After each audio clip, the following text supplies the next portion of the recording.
Alright, y'all. I want to see if anybody knows how to test and see, like with these other fuses, you just pull them out.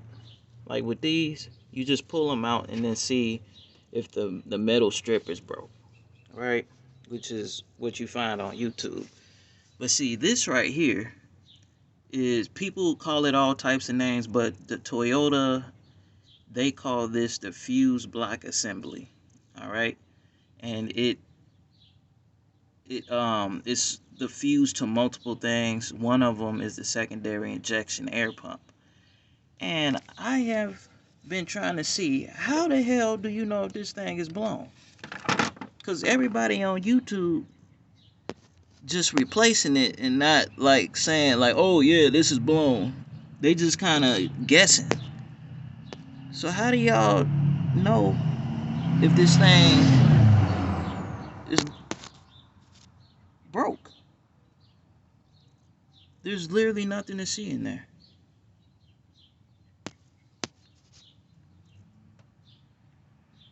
I mean, nothing looks blown or anything.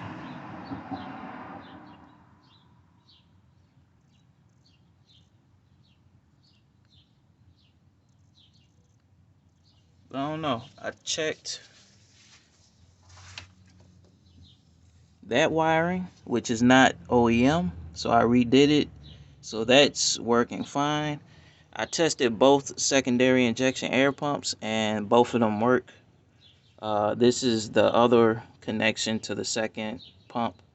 So both of these pumps work. Both of the harnesses, that's put together right. Make sure that was. So the only other thing I can think of is the code is P0418, and yeah. So that's why I'm thinking it's this, but it's like nobody on YouTube knows like how this is blown or if it's time to get replaced. Everything is starting to find, a radio is working and all that.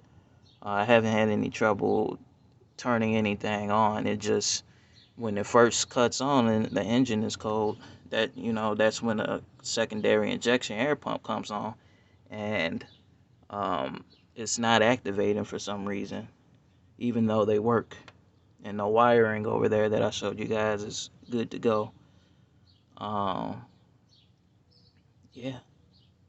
If anybody knows, can they answer this question on YouTube? Because there's plenty of other people who need to know this too. So we need an answer. I looked into the manuals for this car. That doesn't have it. So somebody got to know.